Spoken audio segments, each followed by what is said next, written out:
welcome back to my channel Vijaya Biology Tutorials. Today we are going to learn about the erythrocytes, nothing but we are going to learn about the RBC. In our previous video we have learned about the fluid connective tissue and what makes up the fluid connective tissue. In that we have told about the plasma we have learned and formed elements. In that formed elements erythrocytes and leukocytes and blood platelets will be coming in the formed elements. Today in this video we are going to learn about the erythrocytes in detail. Okay, what are erythrocytes? Erythrocytes are nothing but the RBC is otherwise called as erythrocyte. The RBC is otherwise called as erythrocytes. And what is this? What is the use of RBC? First of all, RBC's use is to carry the oxygen or to carry the carbon dioxide throughout the body, because it is having a specific protein in its nucleus, that in its cytoplasm, that is the hemoglobin. And this hemoglobin gives red color to the RBC.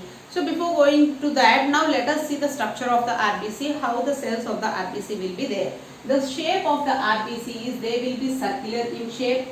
They will be circular in shape and they will be having the biconcave. They are biconcave.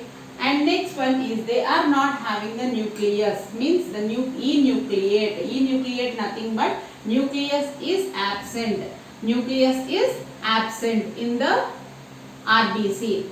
Okay, so the RBC are circular, they are having the biconcave shape and the nucleus is absent. Here all the mammals will have the RBC, but in that RBC the nucleus is absent. But an exemption is there for two animals, that is camel and llamas. Camel and llama. Camel and llamas. So llama is nothing but it is a sheep which gives us wool, and these are the two organisms which are having RBC with elliptical shape. Elliptical shape will be there and they will be having the nucleus. They will be having the nucleus. So remaining all the organisms, all the mammals do not have the nucleus in their RBC, but this camel and the llamas are having nucleus in their RBC and their shape is elliptical in shape. So here the next point is biconcave. We are saying why the RBC is having biconcave shape. So here we are having to increase the surface area to volume ratio. To increase the surface area to volume ratio, the biconcave shape is there for the RBC. And what is the use of this surface area to volume ratio? Means it helps in exchange of gases, or it helps in gaseous exchange. It helps in gaseous exchange. Means if the shape of the RBC is biconcave in shape, then automatically the size of the RBC will be increased, and due to that there will be more gases exchange can be observed in the RBC. Okay, then the next one is here what is the diameter of the RBC. The next point is the diameter of the RBC is 7.8 μm in diameter. 7.8 μm in diameter. Okay, and here how many RBC are present in our blood? For 1 cubic millimeter of the blood, around 5 million RBC are present in the men and 4.5 million RBC are present in the women.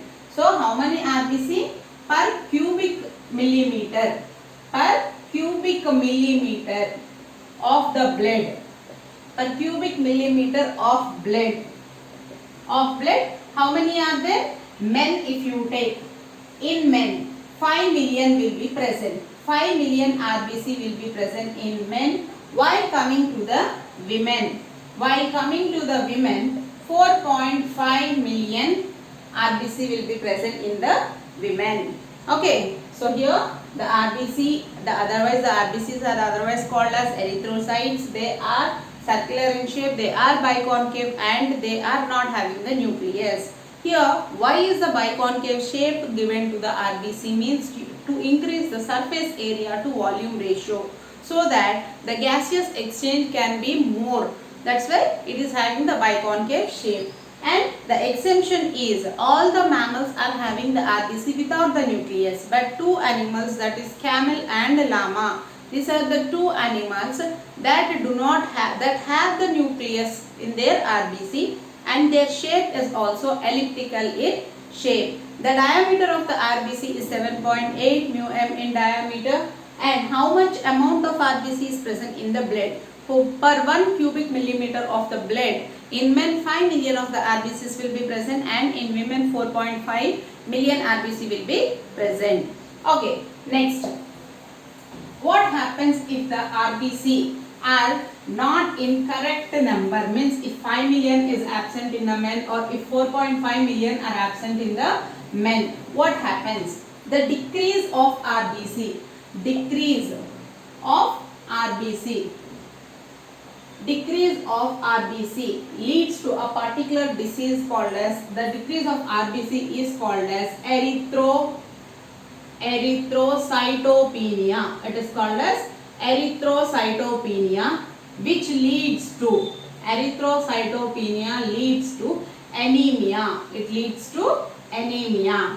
Okay, if there is decrease in the number of the RBC, as we said, in men 5 million and in women 4.5 million, if there is decrease, then it is called as, that condition is called as erythrocytopenia, and this erythrocytopenia will gradually lead to anemia, which is a basic which is generally observed in many of the people who are having less number of the RBC. Okay, and if there is more increase in the RBC, more means if more than 5 million, if you are observing increase of the RBC, it is called as polycythemia. That condition is called as polycythemia, means more than 5 million if you are observing, that condition is called as polycythemia. If less number of RBC are observed, it is called as erythrocytopenia, which gradually leads to the anemia, which is a very dreadful disease. Not dreadful means up to a particular period it's not dreadful, but if it changes to pernicious anemia, the other disease is pernicious anemia, means if the count of the RBC is gradually falling down, then they have to take the blood from some other person. Okay, and here what is the use of the RBC? Means it helps in supplying oxygen as well as a carbon dioxide to all the body parts. If the RBC is decreasing, then immediately what happens? There will be shortage of oxygen in the body. There will be shortage of oxygen in the body. If there is no oxygen in any particular tissue or in any particular organ, that organ do not work properly. So immediately what happens? Shortage of the oxygen in the blood, immediately it will give a signal.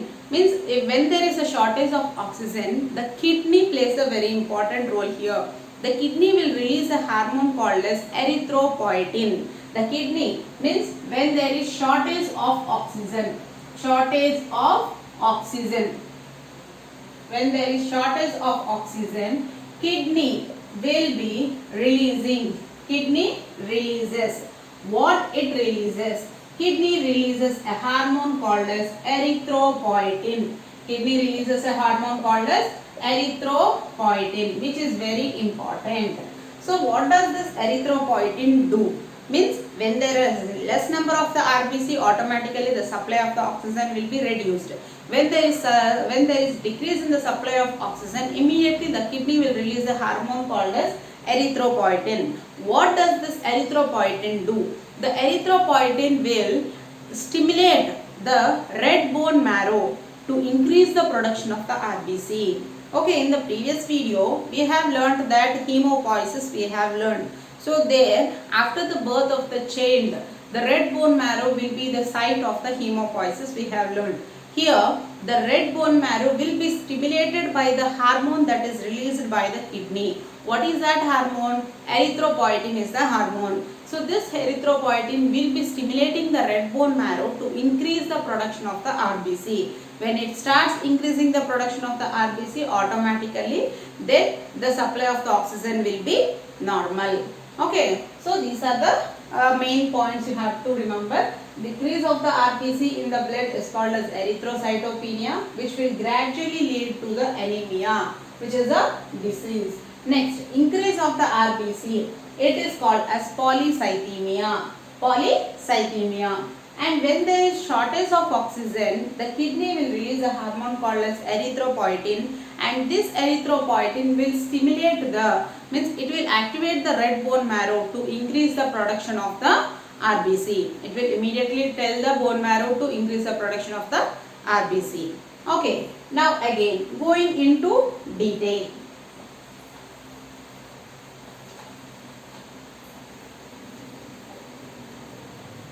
So here, what is the lifespan of RBC? Lifespan means how many days the RBC will be living. Lifespan is 120 days. 120 days it will be living. And where do the dead cells go? After the death of this RBC, where do the dead cells go? Means the dead cells will be going to the liver and spleen. They will be going to the liver and spleen. And here this spleen is called as graveyard. It is called as graveyard of RBC. Means the worn out and the dead RBC will come to the spleen. That's why the spleen is called as the graveyard of RBC. And here we are saying that the RBC will be not having any sort of the nucleus. It will not be having the cell organelles. Then at which stage of this maturation of the RBC, this nucleus and cell organelles will be lost? Means at the reticulocyte stage. Reticulocyte stage. So this reticulocyte stage, in the reticulocyte stage of RBC, what is reticulocyte stage? Means before the RBC is going to be matured, means fully functional, that before previous to that matured RBC stage, this stage will be observed, that is reticulate stage. In this reticulate stage, you can not observe, means gradually the nucleus and the cell organelles will be lost. Gradually the nucleus and the cell organelles will be lost. Okay, so what is reticulocyte stage? Means reticulocyte stage is nothing but the stage which is just before the maturation of the RBC. Means there is a complete formation of the RBC. Before to that stage, you can observe this reticulocyte stage. In that reticulocyte stage, the nucleus and the cell organelles will be completely absent. Means gradually they will be disappearing. Okay, and here the cytoplasm of RBC. The cytoplasm of RBC. Cytoplasm of RBC is having a particular protein, chromoprotein, a particular chromoprotein called as hemoglobin. Particular chromoprotein called as hemoglobin. Why the blood is red in color? Means due to the presence of the protein called as hemoglobin. Where does this hemoglobin present? Means it is present in the cytoplasm of the RBC. A chromoprotein is present. That chromoprotein only we are calling it as hemoglobin, which gives red color to the blood. This gives red color to the blood. Okay, if you see the structure of this hemoglobin, it is having 4 polypeptides. It is made up of 4 polypeptides, and it is along with that 4 heme groups also will be present. 4 heme groups will be present. So the structure of the hemoglobin is red color. Chromo itself is saying that it is giving the color, means it is giving some color. This chromoprotein name is hemoglobin, which gives red color to the blood. And if you see the structure of this hemoglobin, it is having 4 polypeptides and 4 heme groups in its structure. If you see the structure of the hemoglobin in detail,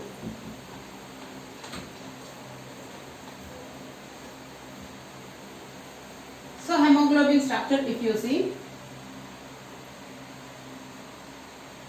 hemoglobin structure, if you see, it is having 4 polypeptides.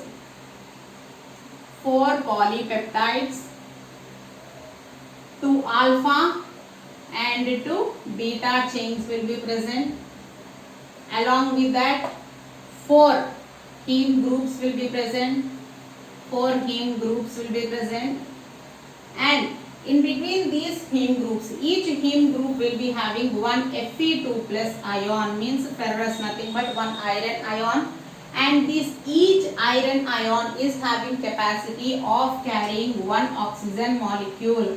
It is having the capacity of carrying one oxygen molecules. Once see the structure of the hemoglobin. Here, if you see the structure of the hemoglobin, it is having 4 polypeptide chains, 2 alpha chains and 2 beta chains, and it is having 4 heme groups.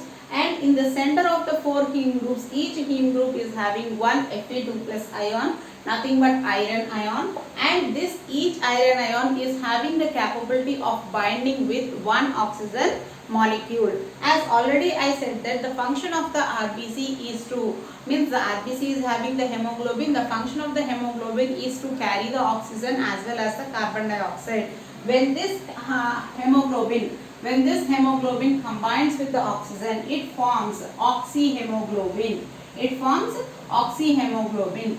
This oxyhemoglobin should be carried to all the parts of the body through the cardiovascular system. It should be carried to all the parts of the body through the cardiovascular system. So when there is less amount of the oxygen, then already we said that the kidney will be releasing a hormone called as erythropoietin hormone, which will stimulate the red bone marrow to increase the production of the RBC.